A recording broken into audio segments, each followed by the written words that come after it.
வணக்கம். ஞானவீடம் விருது தொடர்பாக தொடர்ச்சியாக கவிப்பேரரசு வைரமுத்துவின் மேல் விஷத்தை கக்கக்கூடிய எழுத்தாளர் அப்படின்னு சொல்லக்கூடிய ஜெயமோகன் ஏன் விஷத்தை கேட்கிறாரு, என்ன காரணம், இது குறித்து தான் பார்க்க போறோம்.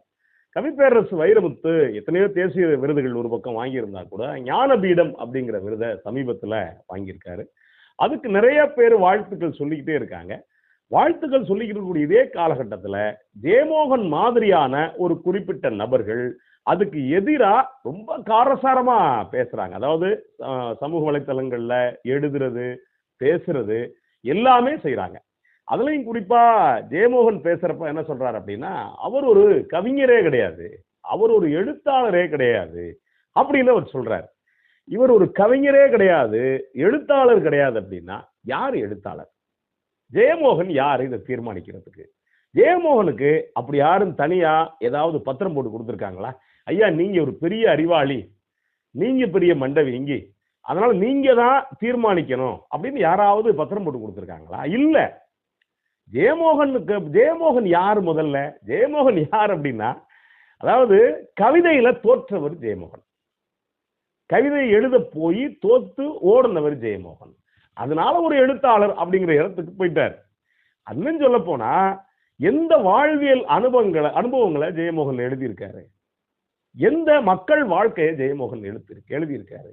அடித்தட்டு மக்கள் வாழ்க்கை அப்படின்னா ஜெயமோகனுக்கு என்ன தெரியும்? இல்ல மக்களுடைய வலிகள் ஜெயமோகனுக்கு என்ன தெரியும்? இங்க இருக்கக்கூடிய பண்பாட்டு தொடர்பா எந்த உடைப்பை ஜெயமோகன் தன்னுடைய எழுத்துல காமிச்சிருக்காரு? ஜெயமோகன் அப்படிங்கிறவர் யார் அப்படின்னா, அவர் ஒரு அதிகார வர்க்கத்துக்கான எழுத்தாளர், ஏறத்தாழ பாஜகவை அண்டி பிழைக்கக்கூடிய எழுத்தாளர், அப்படித்தான் நீங்க அவரை சொல்லணும். அவர் எழுத்து இருக்குது, நம்ம இல்லைன்னா அதுக்காக அவரை மாதிரி அவர் எழுத்தாளர் இல்லை அப்படின்லாம் நம்ம சொல்ல வரல.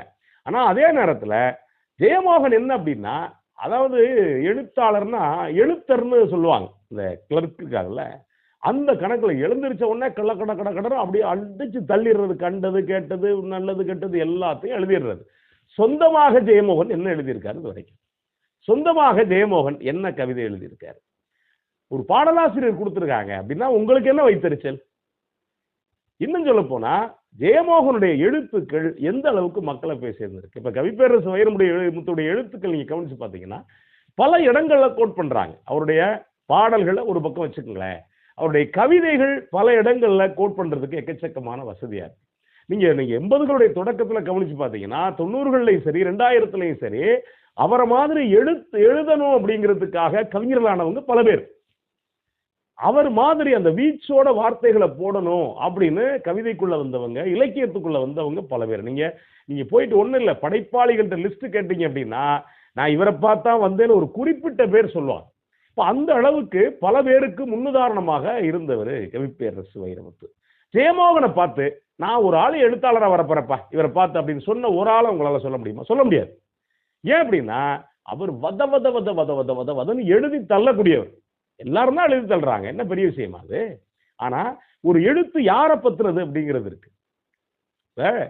இன்னொரு விஷயம் யோசிச்சு பாருங்களேன், கவிப்பேரரசு வைரமுத்துவை பொறுத்த வரைக்கும் அவர் எவ்வளவு படைப்புகளை பண்ணியிருக்காரு. ஒரு பக்கம் அதாவது சர்வசாதாரணமா இன்னைக்கு கிராமத்து வாழ்வியல் கிராமத்தில் இருக்க பல பேருக்கு தெரியாது. அப்படிப்பட்ட கிராமத்து வாழ்க்கையை ஒரு பக்கம் 2-3 படைப்புகள்ல கொண்டு வந்து அப்படியே வச்சிருப்பாரு. குறிப்பா கருவாச்சி காவியமா இருக்கட்டும், அதுக்கு முன்னாடி வந்த கள்ளிக்காட்டு இதிகாசமா இருக்கட்டும், இதுவா இருக்கட்டும். அதே மாதிரி தண்ணீர் தேசம் பார்த்தீங்கன்னா அது ஒரு உண்மையிலே ஒரு குறுநாவல் ஆக சிறந்த காவியம். இந்த எழுத்து நடையே பல பேரை நீங்க படிக்கணும் அப்படிங்கிற ஒரு எண்ணத்தை விதைக்கக்கூடிய எழுத்து நடையா இருக்கும்.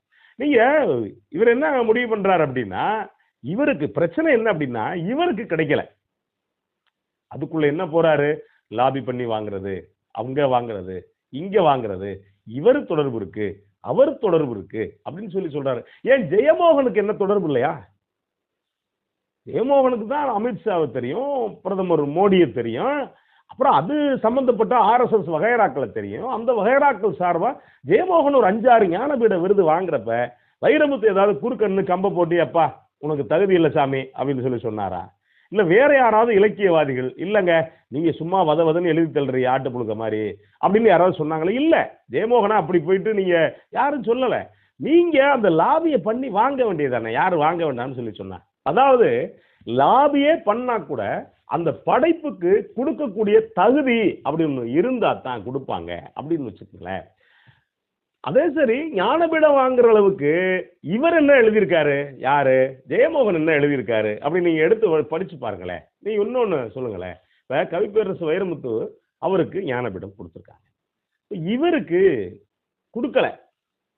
அவர் என்ன சொல்றாரு? யாருக்குமே தகுதி இல்லை அப்படின்னு ஒரு சில பேர் உருட்டிக்கிட்டு இருக்காங்க. இந்த ஞானபீடம் வாங்கின யாருக்குமே தகுதி இல்லை அப்படின்னு சொல்லி இன்னொரு பக்கம் உருட்டிக்கிட்டு இருக்காங்க. சரி, இவருடைய சாதனைகள் என்னங்க? இவரும் சினிமாவில் நிறைய கதை எழுதுறாரு, வசனம் எழுதுறாரு, அப்படிலாம் பண்றாரு அப்படின்னு வச்சுக்கோங்களேன். இவருடைய சாதனைகள் என்ன?